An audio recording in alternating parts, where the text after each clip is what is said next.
साक्षात लंडन मध्ये. वा वा वा वा. आणि साक्षात दादा कोणते ते सुद्धा शाहिरांच्या वेशात. वा.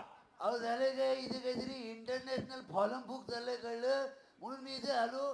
पण निळू भाऊ यामध्ये आपण दोघं नाही म्हणजे काय. अहो दादा इंटरनॅशनल फालम फूक नाही हो. मग Marathi international film and theatre award Miftah. कसला कोफ्ता. कोफ्ता नाही हो, मिफ्ता. अच्छा अच्छा मिफ्ता मला वाटलं मायला मिफ्ता नावाचा नवीन बाम आलाय का मार्केटमध्ये. म्हणजे लावा मिफ्ता बाम गुडघे दुखी बसून आराम. चला पुढे झालं. दादा तुम्हाला नेमकी आठवली ती पण बघा गुडघे दुखी. अगदी माझ्या गुडघेदुखीचं राहू द्या. पण मला सांगा निळू भाऊ आता मराठी चित्रपटाचा नाटकाचा कार्यक्रम आहे की नाही. बरोबर. मग त्याचं नाव तुम्ही इंग्रजी कसं काय ठेवलं. माझ्यातला सैनिक जागा झाला. सैनिक जागा झाला. हा अहो सैनिक म्हणजे शिवसैनिक. नाही तर तुम्हाला वाटायचं मी पण अण्णांसारखा मिलिटरीत होतो आणि मला लगेच तुम्ही उपोषणाला बसवाल. ते आपल्याला जमत नाही. माझ्या 15 चित्रपटांच्या सिल्वर जुबल्या झालेल्या आहेत. रेकॉर्ड आहे माझ्या नावावर. पण उपोषणाला बसायला म्हटलं की माझी बसते. काय 5वर धारण. नाही नाही दादा तुमचं म्हणणं मला पटलेलं आहे अगदी. अहो या देशामध्ये दादा आबा बाबा नावाची माणसं बसत नसतात उपोषणाला. मग इथं आणणंच पाहिजे. नाही नाही हे म्हणणं बरोबर आहे. तुमचं म्हणणं बरोबर आहे.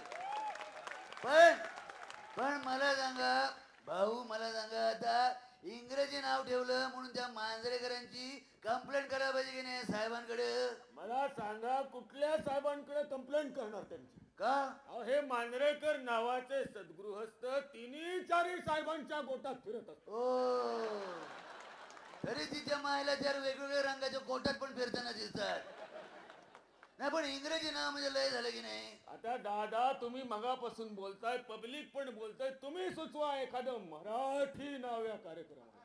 नाही नाही मराठी नाव मी सुचवतो. पण कसं आहे नाव सेन्सेशनल पाहिजे. त्याच्यात गरमागरम पाहिजे काहीतरी. म्हणजे आता बघा माझं नाव तुम्ही आमची घ्या आम्ही तुमची घेतो. दादा तुमचं तोंड म्हणजे आता काय बोलायचं. अहो तुम्ही आमची घ्या म्हणजे संस्कृती. आम्ही तुमची घेतो म्हणजे कला. बघितलं भाऊ तुमच्या मनात पाप आहे. दादा आमच्या मनात पाप नाहीये. असा चावटपणा करूनच तुम्ही नेहमी पब्लिसिटी मिळवली. मी असं चावडपणा कधी केलेला नाहीये. मी माझ्या सिनेमाची टायटल निरागसपणे ठेवली आहेत. सेन्सॉरवाल्यांच्या मनात पाप होतं. वा वा वा वा वा वा. हे काय बोलणं झालं का बोलायचं पिल्लू झालं. मग तुम्ही आणि निरागस. मग आहेत मुळी. अहो इच्छापासून कितीतरी सिनेमात या दादांनी लोकांच्या धोत्राला हात घातला. मी धोत्राला हात घातला. ते त्यांच्या टोप्या उडवलेल्या. मी टोप्या उडवलेल्या नाहीत. उलट मी आपल्या माय मराठी भाषेची इलॅस्टिसिटी लोकांना समजावून सांगितली. इलॅस्टिसिटी. आता इलॅस्टिसिटी कशी सांगूया ना. अहो लवचिकता.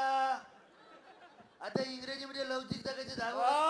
पुढे बोला. माझं म्हणणं एवढंच आहे की आपल्या मराठी भाषेमधली जी क्रियापद आहेत ना ती तिच्या मायला अश्लील आहेत. म्हणजे मारणे चढणे उचकटणे. बस दादा बस झालं. अहो सगळी सभ्य माणसं बसलेली आहेत. हा सभ्य माणसं. या सभ्य माणसांना हिंदी सिनेमामध्ये धबधब्याखाली आंघोळ करणारे हिरोईन चालतात.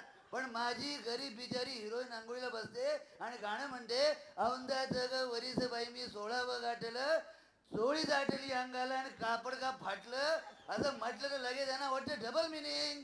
दादा ते बाकी काय आम्हाला सांगू नका. तुमचा हा इरसालपणा सगळ्यांना माहिती का. तुम्हाला सांगतो या दादांचं पडद्यावरचं निरागस ग्रामीण माणसाचं रूप वास्तवात खोट आहे. तुम्हाला खोटे मी. हा माणूस म्हणजे वेश गबाळा बरी अंतरी नाना कळा. ठीक आहे तुम्ही माझ्याबद्दल सांगितलं ना. आता मी तुमच्याबद्दल सांगतो बरं का मंडळी. निळूभाऊ म्हणजे असे आहेत ना मराठी चित्रपट सृष्टीतली अशी एकही अभिनेत्री नाही जिच्यावर यांनी बलात्कार केलेला नाही.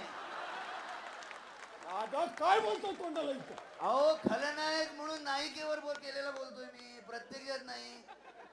बरं मला एक सांगा मगापासून इथे काहीतरी इंग्रजी शब्द सारखा बोलला जातोय. नाश्त्याला जाऊया कुठे ठेवलाय नाश्ता. दादा नाश्त्याला जाऊया नाही हो. मग नॉस्टॅल्जिया गतस्मृती गतस्मृती म्हणजे वैभव तत्कालीन काळाच्या आठवणी. मला असं होय कुठे बसलेत माझ्या आठवणी बघू दे तरी. कुठे कुठे बसलेत माझ्या आठवणी? दादा बसलेले नाहीये, त्या आठवणी आहेत. त्या काढायच्यात आपल्याला. तर आता बघूयात गाजलेल्या चित्रपटातली काही नृत्याविष्कार. चला आपला आणि नृत्याचा 36 चा आकडा. हा जरा जरा बघूया इथं बघूया या या या